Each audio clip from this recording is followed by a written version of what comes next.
Good morning, everybody. It's the 23rd of September 2022, and I'm coming from Baranovichi, Belarus. Yeah, lots of news going on as usual, and all of this stuff changes so fast that whatever I tell you now, it's not that it's going to be obsolete, but there's probably going to be a lot more angles added to whatever is happening in the next, even in the next day, or even this day, because in our time zone here, it's still in the middle of the night in the United States. But as you know, there's the referendums being, it's the vote for the, they're being conducted right now in Kherson, Zaporozhye, Lugansk, and the Donetsk Republic. The United States and their allies, European Union, they all know that these people are going to be voting to become a part of Russia. And of course they don't like that. So now they're calling them sham elections, which they're not, of course. But I guess Joe Biden's election was not a sham. As you all know, Joe Biden, according to the vote, is the most popular president in the history of the United States. He even beat Obama and Trump. Wow. Everybody wanted Joe Biden so much. You know, they wanted him so much that I think his biggest rally had 10 people when he was running for president. But nevertheless, Russia is doing this legally. This is a referendum. This is a democratic process. That's called democracy when you vote that way. Ursula von der Leyen, who runs the European Union, she's the president, she was not elected. She was not elected by anybody. And you'll find out that a lot of these leaders were not really elected by anybody that are leading the so-called West. And I guess that's democracy. And then you want to talk about, say, things like freedom of press. Well, guess what? Most of these news agencies are all banned in the West. They're blocked out. You can't get any Russian news stations. You can get all news stations in Russia and in Belarus. U.S. news stations, you get all sides of any kind of argument. But yet, one side, the entire half of this argument is all blocked in the West. It's blocked in, I went to the Latvian Republic some weeks ago, and you can't get any of these news sites on your cell phone. You can't get it in France. As far as I know, you can't get it in Germany. They're all taken down. Makes you think that they're afraid of something. You know, that maybe they just don't believe that people can think for themselves.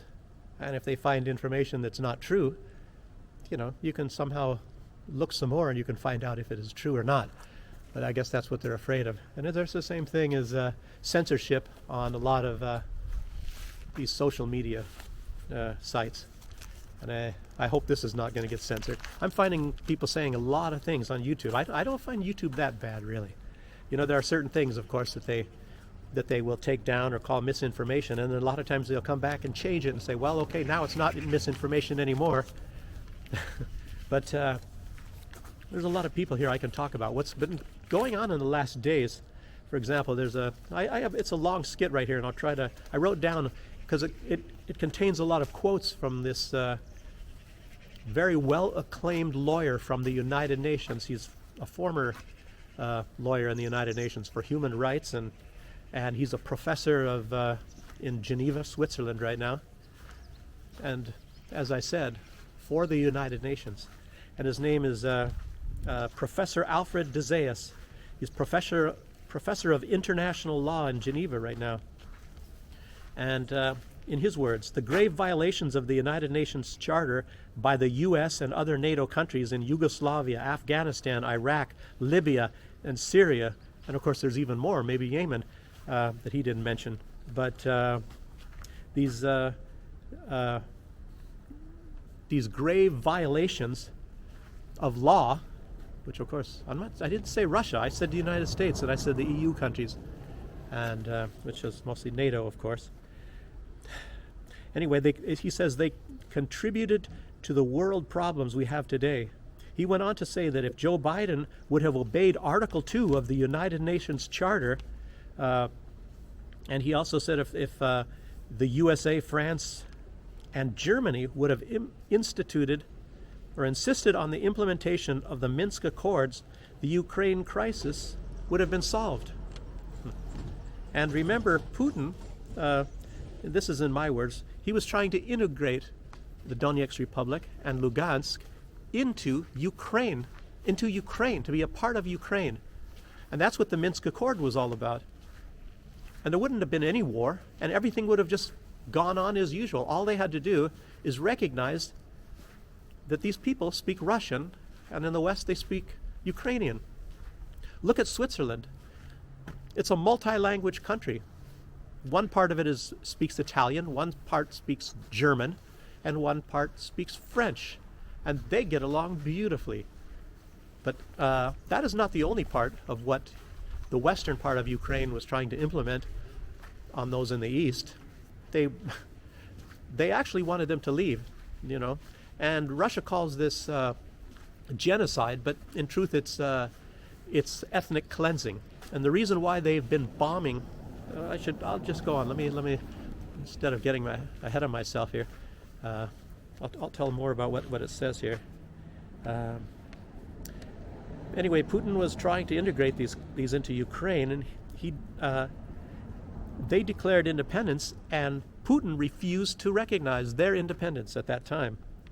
You know, trying to integrate them into Ukraine. But after these 8 years of being bombed, you know, these ethnic Russians, and they killed over 14,000 civilians. 14,000. You know, how many died in the World Trade Center that we're all crying about? But we're talking about 14,000 innocent civilians. A vast majority of these are children. They wanted, I hate to say this, but this is honest to God truth, and you can find it in their words. These people in West Ukraine, what they wanted to eliminate most is children. You know? Oh, but these are not radical right-wing, can I say that word? I've heard people say Nazi on YouTube, and they've gotten away with it, and they haven't been deleted. So anyway, I won't say that they're Nazis, but you know what? I tell you what, Nazis probably didn't even do this. Yeah, especially children. They destroyed the airport, tens of thousands of homes, and they're trying to get them to flee. It's ethnic cleansing, trying to get them to leave that land. And then I guess they were going to repopulate it with the master race, which are those that speak Ukrainian and come from Ukraine. And that's their sentiment. That's not mine. I'm not making this up. So, and right before this happened on February 24th, where Russia, you know, started this military operation, West Ukraine was intensifying these attacks. They were intensifying, and they built up a huge army.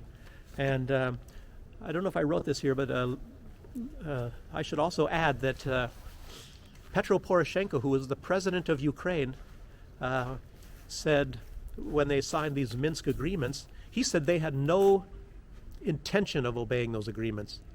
And of course they were co-signed, so to speak, by France and Germany, and they never insisted that the Minsk Accords be applied. They just, and neither did Joe Biden.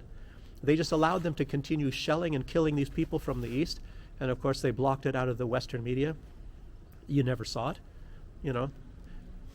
I saw online, you have to go to probably the right sites, and then you see when school buses full of children were bombed and all of them killed.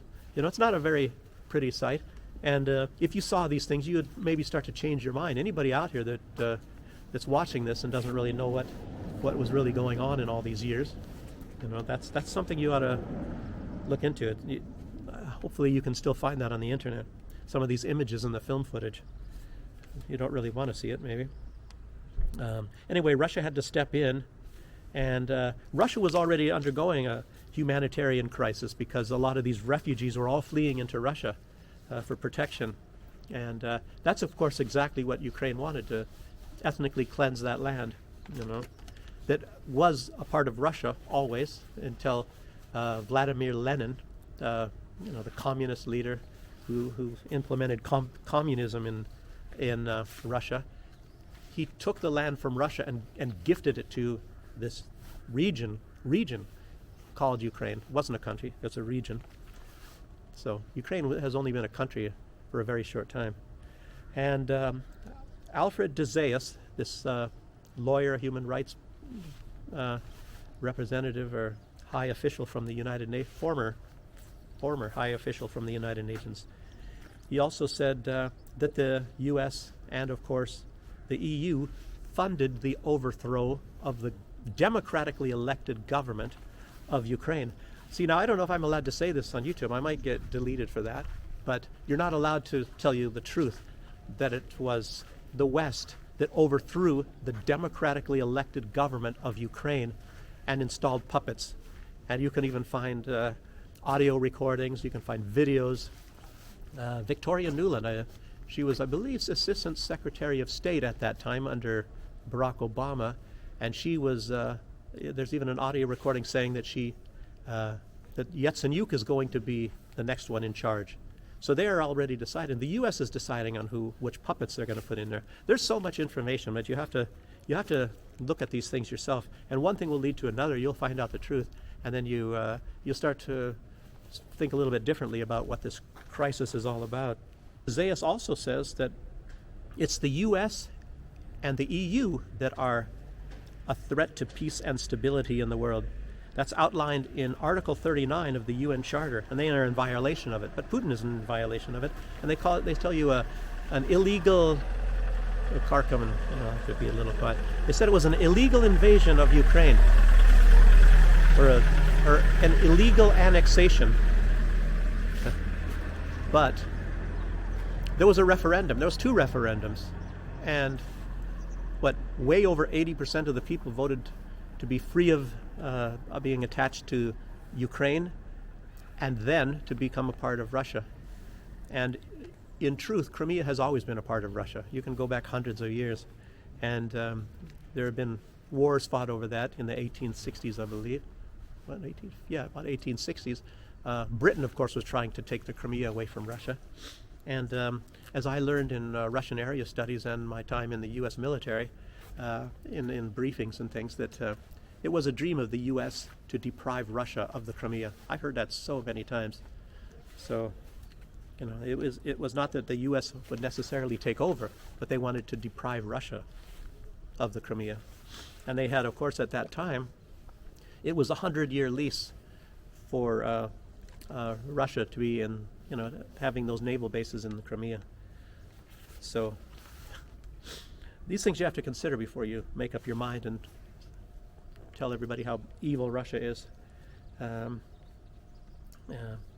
When also de Zayas mentions that when Russia introduced 2 treaties in December of 2021, and they're both compatible with the United Nations Charter, and both were rejected.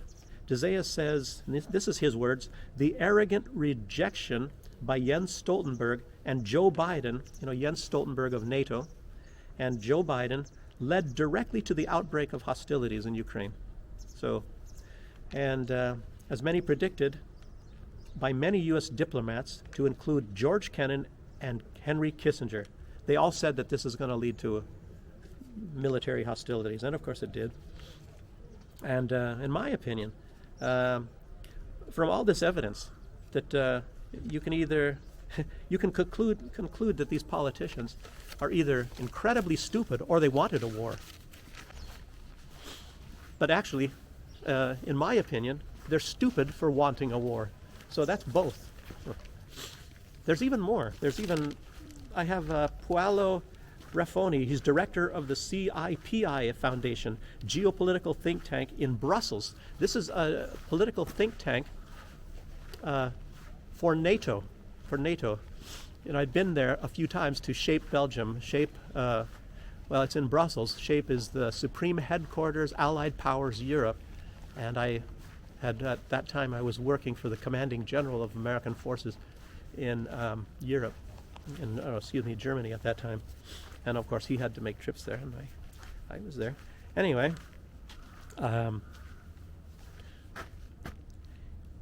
Raffon said that Robert Habeck, the Minister of Economy for Germany, said Russia's move is bad and wrong. But of course, Germany giving Kiev destructive weapons to kill Russians, that's not bad and wrong. So and all these NATO partners agree. This is because if Russia integrates, this is about the referendum. That's, like I said, I started this talk on. If Russia integrates these areas, any attack on them will be an attack on Russia, and Russia can then change the rules of engagement. So in other words, this is not going to be a slap and kick and spit fight anymore. This is going to be some more serious military activity now. And now the United States, and I just heard today, there are military advisors in the United States that are looking into sending really heavy bombs to Ukraine. And I don't know if it's going to be just like the HIMARS, where actually U.S. personnel are manning the HIMARS, and they're the ones that are shooting at Russians. And Russia, of course, knows this, and it's all been admitted. So there are U.S. soldiers in Ukraine firing on Russians. Technically, there already is a war between the United States and Russia. And of course, these new bombs that the United States is saying that they're contemplating giving to Ukraine or moving into the fight where they're going to be pulling the trigger are they're not nuclear, but they're very devastating. One bomb carries 300 bombs, and you can wipe out a small city with just 2 of these.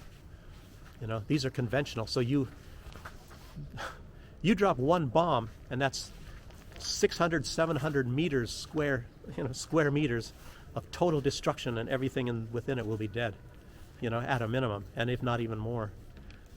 So, yeah, guess what's going to happen then?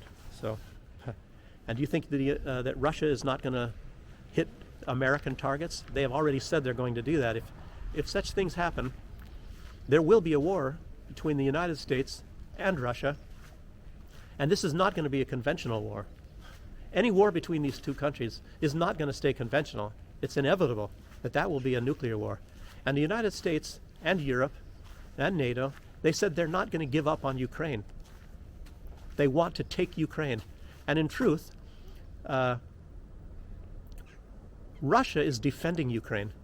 Russia is trying to liberate Ukraine from this Nazi ideology and this already takeover. This is already a takeover from these Western powers. And these people, they don't care anything about the Ukrainian people. They already showed that they hate the Russians. But I'll tell you another thing. They hate the Ukrainians too. Ukraine is just a tool to either weaken Russia, to move in and again start to take the resources as they did under Yeltsin, or it's just to destroy Russia altogether. But they're not gonna just leave it at that. They're gonna take the resources. The whole idea is the resources, so that the gas prices can go down, and they don't want to deal fairly and negotiate price. Germany's rise was because they've been having cheap gas, very cheap gas, all this time to power their industries, gas and oil. And the United States coaxed them into, being a useful idiot to go after Russia. And now they're going for broke. So this is a bad time we're living through right now, people. I don't know if there's anywhere that you could run if you're in Europe or the United States or in Russia. Because it's, as it is right now, neither side is going to back down. And we're all going to be in mucho trouble, all of us that live in these areas. So, yeah. But Russia says this is an existential threat to them. I can't see how the Ukraine is any kind of an existential threat to Europe, or even definitely not the United States. This is all a bunch of madness. And the whole thing is to go after Russia. And now today, I believe it was today, that Zelensky is indicating that the United States should drop a nuclear bomb on Moscow. So I guess he's a really rational actor, isn't he? And Putin is just telling the West that if they use nuclear weapons, that Russia also has nuclear weapons. Russia did not threaten to use nuclear weapons first on any country. Russia said that if you use them on us, you're going to get a response. Or the only time that Russia will use nuclear weapons is if it is an imminent existential threat, on that sort of a level. First, the attack by NATO with Ukraine by amassing hundreds of thousands of troops on the border to attack Donetsk and move into Russia, that was considered an imminent threat. But there's an existential threat, but then there will be a far more severe threat. Well, as the U.S. is now even talking of nuclear weapons or heavily, heavily destructive weapons, and then trying to encourage Ukraine to use them against Russia. And many in Ukraine, as you see, they want to use them against Russia. So this is a world full of mad people. And what do they call Ursula von der Crazy? She's the one in charge of the European Union. A bitter woman frothing at the mouth. Then you got Liz Truss, who said she will gladly push the nuclear button. And then you have Annalena Baerbock of Germany, who said she will basically sacrifice Germany for Ukraine. You have a lot of these crazy women. So why don't we get some sane women like Tulsi Gabbard? That's not going to happen. Maybe instead we'll get another crazy one like Hillary Clinton. That's another thing. All of these politicians, they all have their luxury bomb shelters. You don't have it. I don't. They're not going to suffer from any problems of not having any heat. They live in wealth. They live in wealth and comfort. All of them do. So the problems that they're talking about is not any kind of a problem. It's not an us problem, meaning them and us.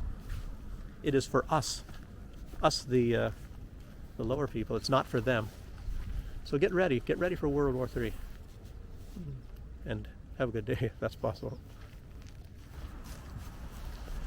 I just have to add this. I forgot to mention it in the filming that I just did, but the West, as you know, there's a lot of these elites, whether they be politicians or billionaires or billionaire politicians. They don't like Ukrainians any more than they like Russians. They don't like Russians, as you know. They're still undesirables. It's just like a lot of times people didn't like Jews. So they said, oh, they're bad people. I don't know. Bad blood. Who knows? But this war and what's going on now, this escalation, I'll tell you, it's a dream. It's a dream for a lot of these politicians. They are in love. They hate Ukrainians as much as they hate Russians. As a matter of fact, they don't even see a difference, to be honest with you. And there really isn't that much difference. But they hate them both. And to watch them annihilate each other is a dream. It's a dream for these people, because a lot of them want population reduction. Even Henry Kissinger, who said that this is going to lead to war, he's in favor of population reduction. So is, of course, Bill Gates and Klaus Schwab and all of these people. These are all the men behind the curtains running everything, And yeah, they're the ones. They're the ones running everything, and they are overjoyed right now with this escalation. And it's just a sad thing that the Ukrainians are being useful idiots, unfortunately. Not only the politicians, but the politicians, if you think like Zelensky and his backers, Kolomoisky, and by the way, they're Jewish, which is very strange. These people have luxury houses all over the world. They have luxury everything, and they're just going to go leave in luxury as all the people die, as they fight to the last Ukrainian, and of course maybe to the last Russian as well. So that's what we have ahead of us right now. That's what's coming down, and it might be the rest of us as well. This has a potential of exploding. No, but if you like this content, I'd appreciate it if you press the like button and at least, and subscribing. Subscribing would be great, because I'll be censored. A lot of people don't like this information. A lot of the establishment or deep state or whatever you want to call them. So if you subscribe, at least it will be helpful. But thanks for listening in, and stay safe. Have a good day till next time. Bye.